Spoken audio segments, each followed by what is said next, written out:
मित्रों, क्या आपको लगता है कि मर्यादा पुरुषोत्तम भगवान श्री राम उनकी गर्भवती पत्नी प्रेग्नेंट वाइफ सीता जी को जंगल में अकेला छोड़ सकते हैं, उनका परित्याग कर सकते हैं और वहां जाकर चेक भी नहीं करते कि वो जीवित हैं नहीं हैं? उस निर्जन वन में क्या भगवान ऐसा कर सकते हैं? क्या हमारे राम ऐसा अमर्यादित कार्य कर सकते हैं?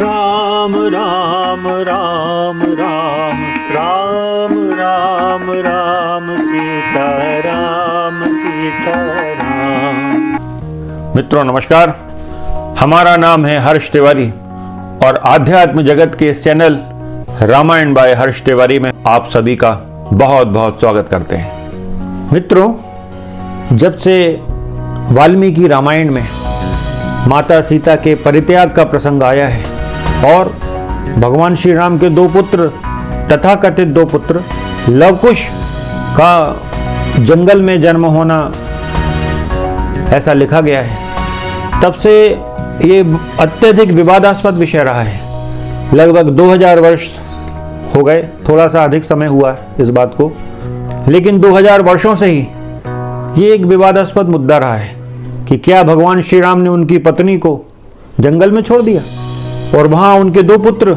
लव और कुश का जन्म हुआ।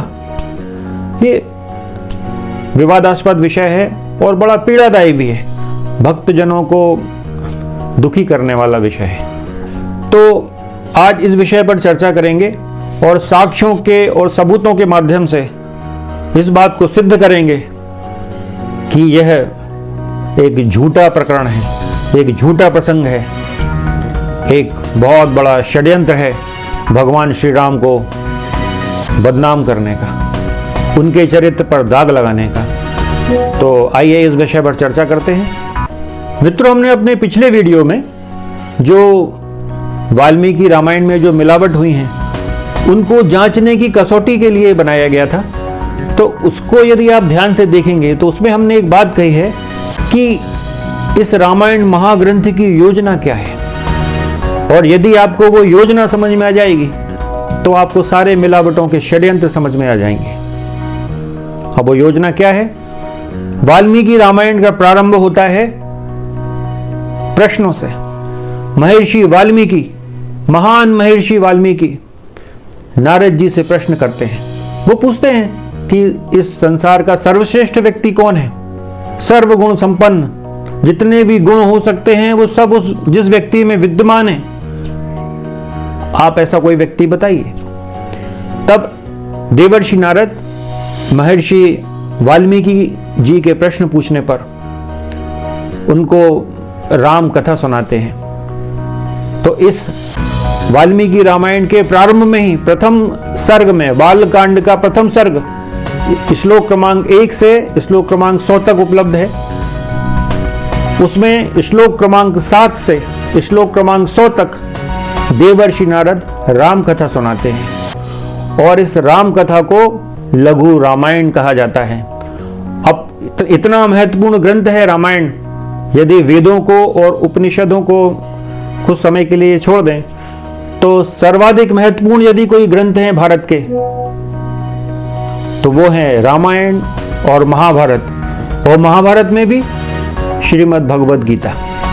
ये जो ग्रंथ हैं ये हमारे सनातन धर्म का आधार स्तंभ है, इन्हीं के ऊपर पूरा सनातन टिका हुआ है। तो वाल्मीकि रामायण का प्रारंभ कैसे हो रहा है? क्या योजना है कि सर्वप्रथम नारद जी द्वारा ब्रह्मर्षि वाल्मीकि जी को राम कथा सुनाई जा रही है और उसका जो बालकांड का द्वितीय सर्ग है उसमें ब्रह्मा जी का आगमन होता है और ब्रह्मा जी वाल्मीकि जी से कहते हैं कि जैसी रामायण तुमको नारद ने सुनाई है उसी के अनुसार संपूर्ण रामायण का लेखन कार्य करो। तुम्हारे मुंह से जो श्राप निकल गया है ये मेरी ही प्रेरणा से, ये श्राप तुम्हारे मुंह से श्लोकबद्ध होकर निकला है। मैंने तुम्हारे मुख में सरस्वती स्थापित की और तुम्हारे मुख से ये श्लोकबद्ध श्राप निकल गया है। तो इन्हीं श्लोकों में संपूर्ण राम कथा का लेखन कार्य करो, संपूर्ण रामायण का लेखन कार्य करो। कृत्स्नम शब्द का प्रयोग है, कृत्स्नम यानी संपूर्ण। तो आप वाल्मीकि रामायण की योजना देखेंगे तो कृत्स्नम शब्द से ही प्रारंभ हो रही है और अंत में युद्ध कांड पर कृत्स्नम शब्द पर ही समाप्त हो रही है।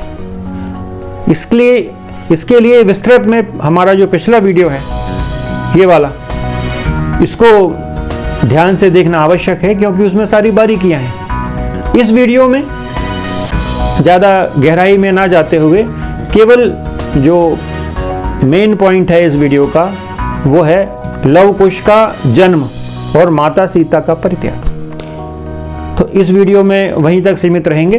तो अब नारद जी की जो लघु रामायण है उसको ब्रह्मा जी ने सर्टिफाइड किया, वाल्मीकि जी से स्पष्ट कह दिया कि जैसी नारद ने रामायण सुनाई है उसी के आधार पर संपूर्ण राम कथा का निर्माण करो।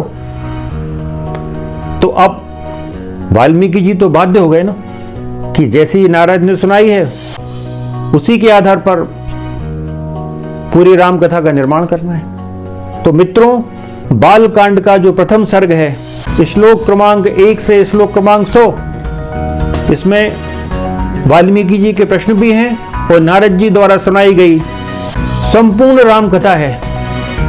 उस लघु रामायण में कहीं भी ना तो सीता परित्याग का कोई संकेत है, ना लव कुश के जन्म की कोई बात है। छोटा सा संकेत मात्र भी नहीं है, कोई इशारा नहीं है कि भगवान श्री राम ने उनकी गर्भवती पत्नी को जंगल में छोड़ दिया और वहां उनके 2 बच्चे हुए। चलिए मान लीजिए कि नारद जी भूल गए होंगे, इतनी सारी कथा सुनाई उनने, हो सकता भूल गए हों। लेकिन जब द्वितीय सर्ग में, इसी बालकांड के द्वितीय सर्ग में जब ब्रह्मा जी आते हैं और वो कहते हैं कि जैसी रामायण तुम्हें नारद ने सुनाई है उसी के अनुसार लिखो।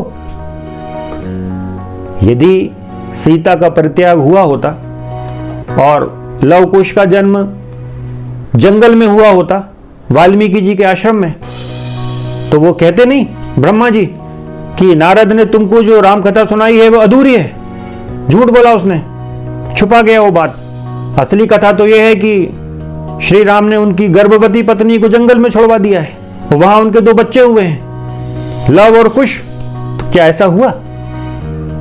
ऐसा तो बिल्कुल नहीं हुआ।